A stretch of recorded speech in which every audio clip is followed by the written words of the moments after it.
Salut à toi! Dans cette vidéo, je vais te donner des clés pour mettre en place de nouvelles habitudes et réaliser tes objectifs. Nous allons d'abord parler des objectifs, regarder comment les objectifs sont définis, puis nous nous intéresserons aux habitudes, voir qu'est-ce qu'une habitude et qu'est-ce qui la caractérise. Nous ferons ensuite l'interconnexion des habitudes avec les objectifs afin de voir comment on peut booster l'atteinte de tes objectifs grâce au pouvoir des habitudes. Juste avant ça, on va parler de ce qu'il ne faut pas faire. Typiquement, c'est les résolutions de la nouvelle année. Les résolutions de la nouvelle année, c'est exactement ce qu'il faut éviter à tout prix. Tous les ans, on se donne plein de nouvelles résolutions qui vont changer notre vie. On en prend plein, on ne les définit pas correctement et on s'y lance à corps perdu les premiers jours. Et ensuite, au bout d'une semaine, c'est terminé et puis finalement, on a tout arrêté. Alors comment ça se fait? Principalement, il y a deux problèmes. Le premier, c'est qu'on n'a pas correctement identifié les objectifs. Attaquons-nous au premier point, qui est la définition de l'objectif. Pour qu'un objectif fonctionne, il faut qu'il réponde à certaines règles. Les plus couramment utilisées, c'est de définir un objectif comme étant SMART, qui est un acronyme, et qui répond à 5 points. Le premier, le S. Il faut que l'objectif soit simple et concis, qu'on puisse le comprendre facilement et l'exprimer en une phrase. Par exemple, j'ai envie de courir 10 km dans 6 mois en moins de 40 minutes. Ça, c'est précis, concis et simple. M, il faut qu'il soit mesurable. Dans notre cas, c'est 10 km en moins de 40 minutes. On a quelque chose qui est mesurable.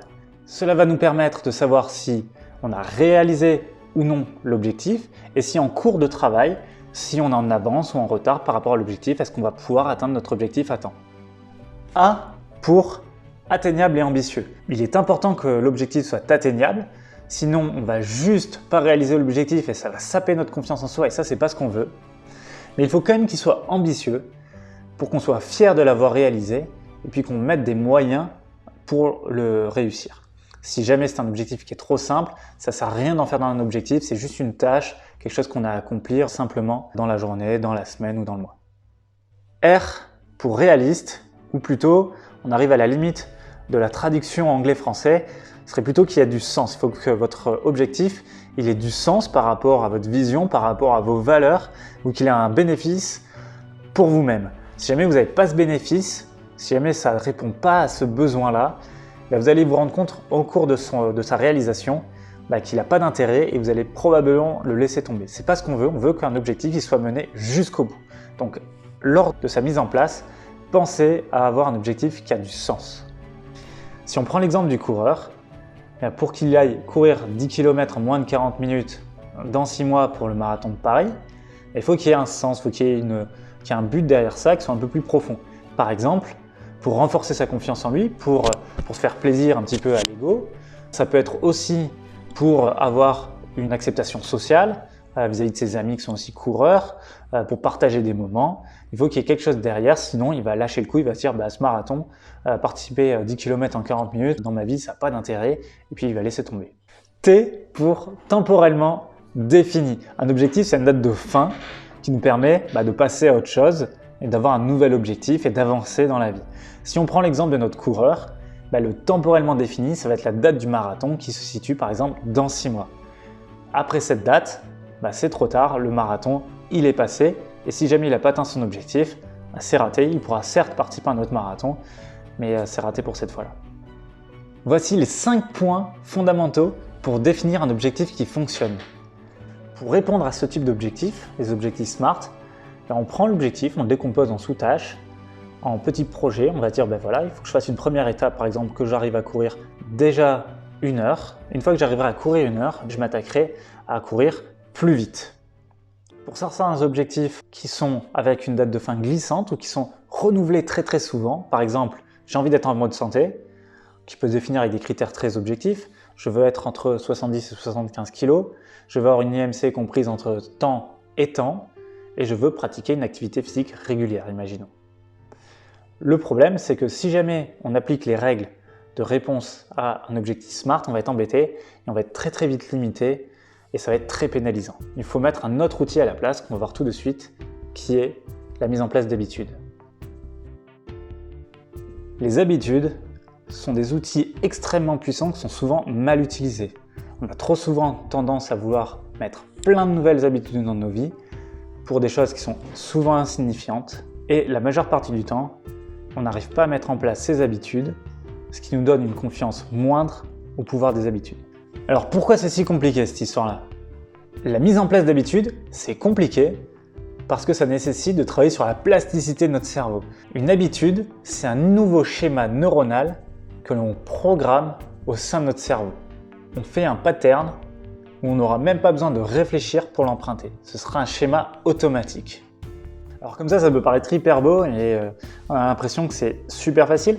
Ce qui est assez simple pour se rendre compte, c'est on prend les mauvaises habitudes qu'on a. Je sais pas, par exemple, d'aller souvent sur son téléphone, de regarder des vidéos YouTube. C'est des habitudes qu'on prend et du coup, on agit par habitude sans réfléchir et on répète des schémas constamment et constamment. On devient esclave finalement des habitudes qu'on a définies nous-mêmes sans s'en rendre compte. Le point qui est positif dans tout ça, c'est qu'en fait, on peut aussi, en faisant attention et en faisant des efforts, arriver à mettre en place de nouvelles habitudes qui nous sont bénéfiques. Pour bien comprendre, on peut faire une métaphore avec nos pensées, ce serait de l'eau, et puis les habitudes, ce serait un canyon qui serait sur une plaine. Lorsqu'on a des pensées, elles vont suivre naturellement le canyon parce que c'est là où l'altitude est la plus basse, donc l'eau va s'écouler dans le canyon. Nos habitudes, donc nos pensées et nos actions, vont suivre nos habitudes naturellement. Si on veut que cette action devienne une habitude, il va falloir créer un petit canal à côté de ce canyon.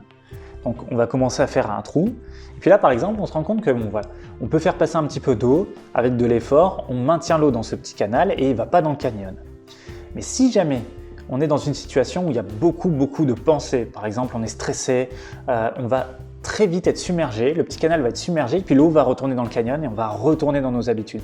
C'est pourquoi les meilleurs moments pour mettre en place des habitudes, c'est le moment où on a plutôt un niveau de stress qui est assez bas et où on est plutôt libre au niveau de l'esprit. En cette période, ça peut être un bon moment puisqu'on a un peu plus de temps libre et c'est peut-être le moment de s'attaquer à mettre en place de nouvelles habitudes. D'ailleurs, on est ici pour mettre en place des objectifs et des habitudes et le faire, on n'est pas là juste pour regarder des vidéos sur YouTube, on est là pour réaliser des objectifs ou passer à l'action. Donc n'hésite pas à mettre en commentaire l'objectif ou l'habitude que tu souhaites mettre en place et de t'y coller dès que tu as fini cette vidéo.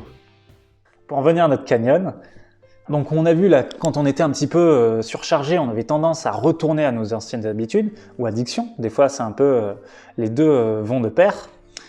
Mais si par contre, on creuse régulièrement tous les jours ce nouveau petit canal, finalement, il va devenir un grand canyon lui aussi. Et une fois qu'il sera plus profond que le précédent canyon, il va devenir le chemin préférentiel. Et au final, ce sera une habitude et ce sera facile de suivre ce chemin plutôt que le chemin qu'on empruntait auparavant. On comprend ainsi la puissance et le pouvoir des habitudes.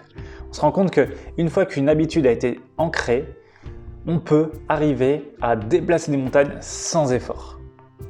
Le point le plus important pour mettre en place une habitude, c'est la fréquence. Il faut répéter le plus de fois possible l'habitude pour que ça devienne un automatisme et qu'on n'y pense même pas, que ce soit le chemin de facilité. Ça, c'est la clé, la répétition.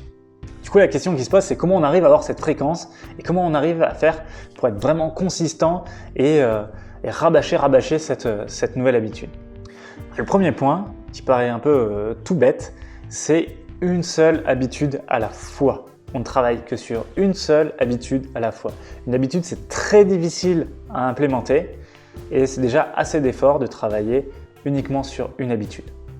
Il ne faut surtout pas rater une seule journée sans cette habitude et donc du coup il faut que l'habitude soit courte et peu pénalisante. Surtout au début, c'est super important. Donc même si on veut faire quelque chose qui est énorme, généralement l'idée c'est plutôt de se restreindre. Imaginons que je vais mettre en place une habitude de méditation.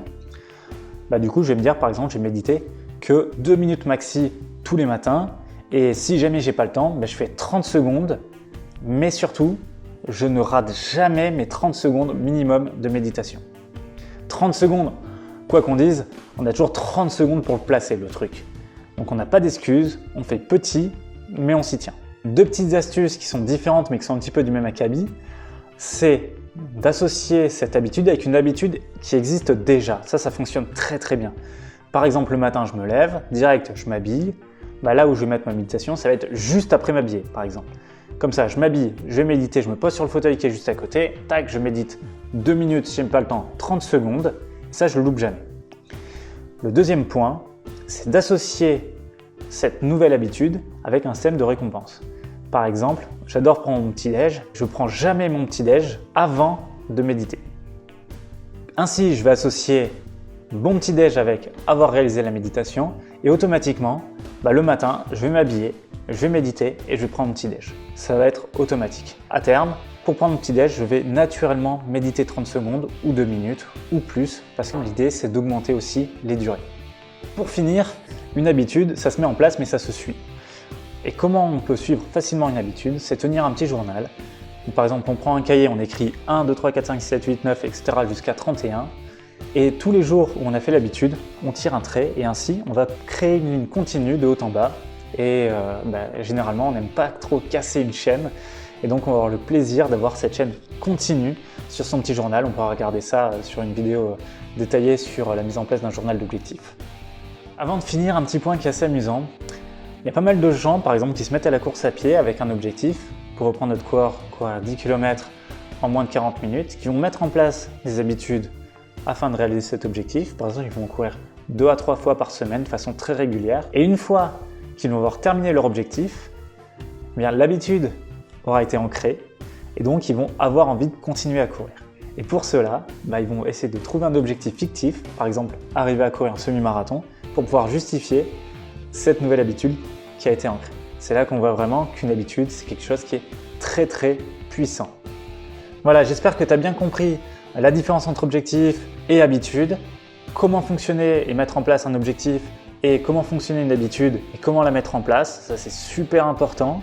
Comment tu peux combiner les deux pour atteindre des objectifs long terme au top. Et n'oublie pas, on surestime souvent ce qu'on peut faire à court terme. Par exemple, on va vouloir mettre plein d'habitudes en même temps, dire que c'est possible. Par contre, on sous-estime quasiment systématiquement ce que l'on peut réaliser à long terme. Pour la réalisation d'objectifs à long terme, les habitudes, c'est l'outil le plus performant. J'espère que cette vidéo t'a plu, que tu as appris plein de choses et surtout, le plus important, que tu vas l'appliquer dès maintenant. Prends un petit peu de temps pour appliquer la vidéo plutôt que de regarder plein de vidéos et papillonner. Le plus important, c'est pas de connaître toutes les méthodes, c'est d'en appliquer une et d'arriver à réaliser ces objectifs. C'est ça qui va faire que tu avances, c'est ça qui va faire que tu passes au niveau supérieur. Je t'invite à t'abonner, à cliquer sur la cloche pour être notifié des futures vidéos et puis n'hésite pas à regarder mes autres vidéos ou l'Instagram. Allez, à plus, ciao!